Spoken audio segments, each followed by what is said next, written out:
Hey, there we go. Hi. Yeah, I'm hopping on here for a live, and I wanted to talk about how generational healing and gentle parenting go hand in hand, and being gentle and kind. I'm trying to get comfortable. How do I get comfortable and do this? Oh, this isn't okay. There. Yeah. I think for those of us who are going through this healing and feeling collectively that there's so many shifts happening, that there's a lot of grief that is unprocessed generationally, and we are choosing to process it. We are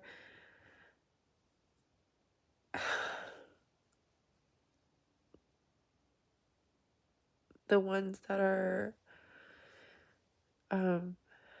like taking on this responsibility, or yeah, it is our responsibility to heal from the impacts that we've taken on since childhood. And it's heavy things that have accumulated, or is it called accumulated, culminated, that's it. I try to use big words and then I look them up later. I'm like, that sounds about right. I've heard this used before.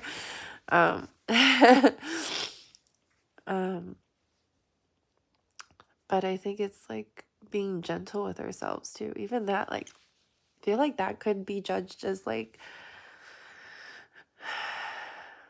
not cool to be like, what is she talking about? But I have some of that in my own mind. I'm like, what am I talking about? But that like gentleness and that playfulness, I feel like, is a new kind of thing. Before, I would just freeze or go into fight mode with myself and not like myself for like weeks or the entire day. Just, why can't I get anything right? Like, why would I say that? What just happened? I know better. I should know better. I should do better. But we're all living, and we all do what we do in the moment, and there's reasons for it. I was searching for a word. I wanted to be creative. I wanted to express myself. I wanted to, like, all the judgments of other people kind of just wash away when we understand where we're coming from. And the pain is also like, it's so great to be understood in community too, like empathic community. I found a lot of support in nonviolent communication communities. They're very sensitive people coming together and exploring feelings and needs. And they're not perfect. There's a lot of decolonization that needs, has not happened in those settings as well, because we're all conditioned systemically and things come up too. But yeah, like just having people that hear you and understand you. Like as a child, if there wasn't a lot of understanding and there was demands to understand their perspective, is super hard, because as a child, someone that's a lot larger than you and older than you by 10 times, or many times older than you, trying to get you to understand something is not, you don't even know what to do with that. you know, when they're punishing you because you don't understand, or you're not doing good enough, or being a good person, or yeah, it's like using these unkind methods to get kindness, or to get some kind of cooperation, obedience. Those are things I don't want to do anymore. Yeah, to be honest, I would just take away things when my partner wouldn't reciprocate. Or, I mean, that's so normal. Like, you don't do that for me, I'm not going to do it for you. Or like, if you don't do this, or you didn't do that, so I'm not going to do that for you. These are so normalized things that happen in our childhood. That is not loving. And then when your caretakers are like, I would do anything for you, I love you more than anyone, you start to like learn that this is love. It's punishing, it's inconsistent, it's dependent on if I'm a good, compliant person. And then you like, I mean, I can't say everybody, but systemically and for me personally, like I became like a people pleaser because I'm trying to be nice.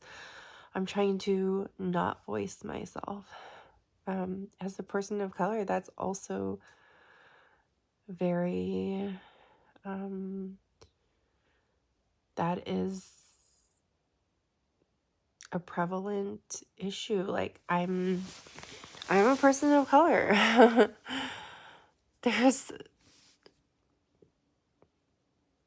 yeah, like just systemically, like people of color, they don't express themselves. And they're not given the space to express themselves as much as white people. And so until like we start talking about these things and accept that that's the way it is, there's no way to empathize with ourselves fully if we don't understand what is going on outside of us too. That's leading to this like chaos. Like, why am I so hard on myself? Why do I second guess myself? It's a combination of so many things. Women are not taught to trust their intuition much. They're taught that compliance is attractive, that joy and youth is sexy,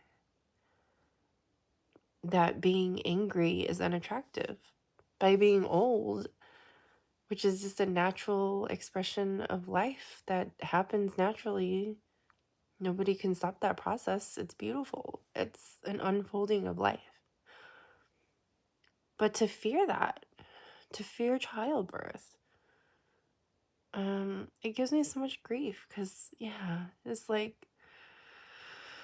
I feel a lot of grief. Not it gives me a lot of grief. I feel a lot of grief. I'm taking responsibility for my emotions. I feel a lot of grief around this. And I don't know what to do other than just keep naming it, keep supporting my friends who are in the liberation spaces, keep sharing my story, keep writing poetry, keep doing EFT. And somatic healing, getting therapy, trying a different way with my partner and my kids. All of this is actually, yeah, beautiful, beautiful unfolding of life that we're taught to kind of be like, okay, well, things need to be perfect. People need to be perfect. If you mess up, it's not okay. If you're, yeah, unkind, your behavior is not okay. Like, I mean, not looking at the root of the behavior or seeing the reasons why somebody might be acting the way that they are. That out of desperation, they're being unkind, or out of what our own actions might be contributing to the dynamic. Like, it's just very, very hard when,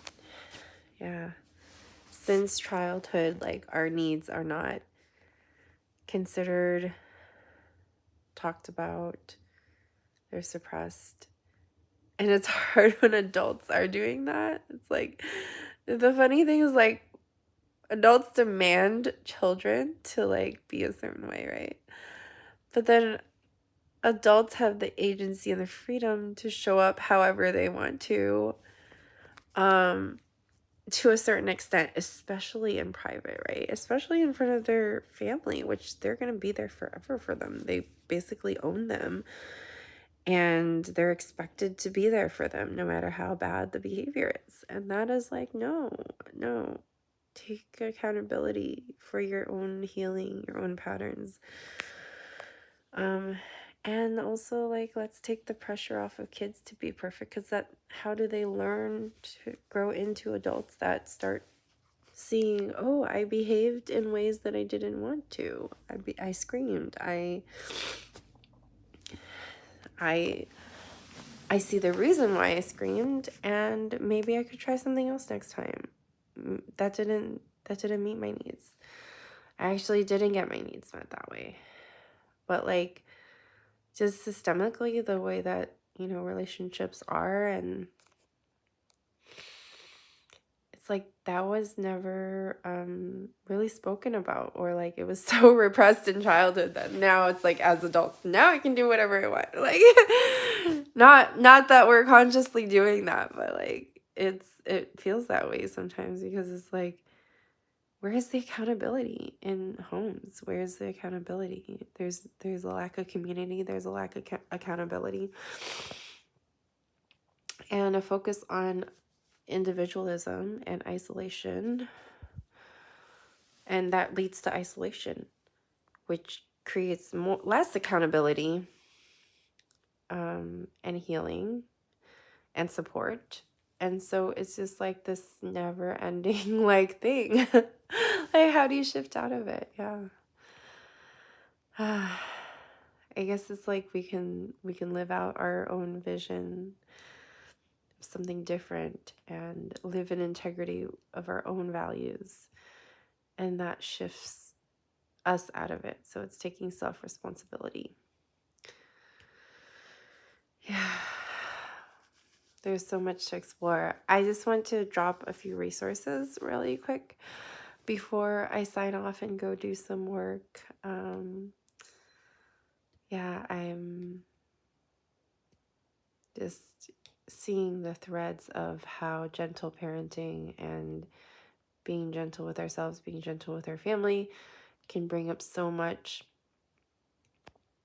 And generationally, you see like the patterns, the triggers that come up. It's like, oh, these are things that were important to my ancestors. These were things that were not okay, that were never discussed, that were suppressed. And it's like painful experiences. They're coming up now for a reason. They want to be healed. And I'm going to miss some of them. I'm not going to get all of them. That's my children's work too. And I feel sad about that I'm going to be passing down generational trauma too in my own way. And my goal is to just pass down less of it too, right? The patriarchal conditioning, I want to pass down less of it.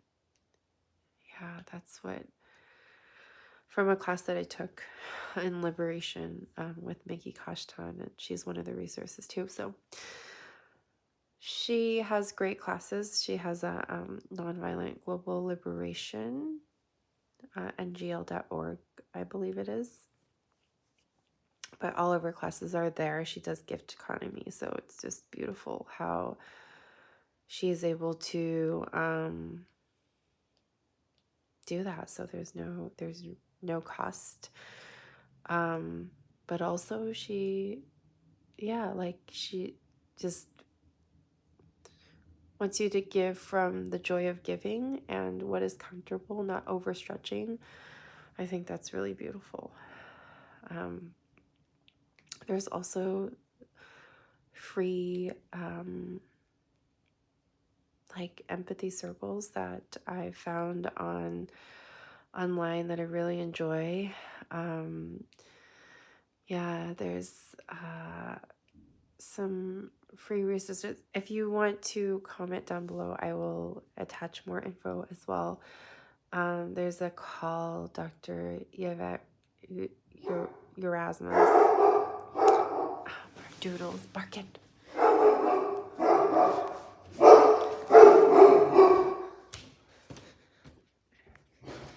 Satchel, you want to come up?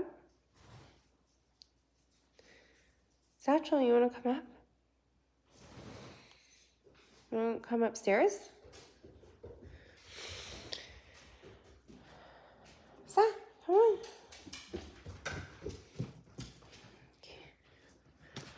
Yeah. She has free calls every Wednesday. It's called Conversations from the Heart. I learned so much about that. Like through that, she really gives different pathways of communicating, examples. I'm starting to talk like her in so many ways because just not having it modeled to me growing up, it's really important to have that option. And a lot of empathy circles are really, really beautiful. I think she talks about empathy and how it's really great to get empathy, especially if you're mad at someone and you're feeling like punishing them or blaming them. Like, to get out of this loop, get empathy elsewhere, because you might not get it from that person that you're blaming or feeling the unfairness from, that you want to, either blame yourself or blame somebody else. Like, get empathy. That's always really, really healthy. I was going to say helpful and healthy, so I said healthy. Yeah, there's beautiful, beautiful empathy circle resources too. If you even look up, like, Google empathy circles, they're really, really great. Jim and Jory Mansky have a call on Monday. And yeah, I will, if anyone's interested, please drop me a comment. I will link those below. I'll try to link them even if nobody comments, because that way you could just have them there. And my capacity is a little bit limited with what like admin stuff that I can do at this moment with having littles. And I think I'm gonna let our doodle outside. And yeah, I hope you have a beautiful day. Let me know if any of this resonates with you. I'd love to support you on your liberation journey, and I hope you find the support you need. I hope that some of these suggestions were helpful. And yeah, again, if you want like specific circles and things like that, there's a ton of free resources, and finding your community is so helpful because you're hearing other people's stories, sharing your story. It's healing in every direction. Comes back full circle. Like, is really healing generationally, I think, for my whole family. And I'm able to talk to my parents in ways that are new and just unheard of for our family. So, all right, our doodle wants to go out so badly. Come on, Sam. Let's go.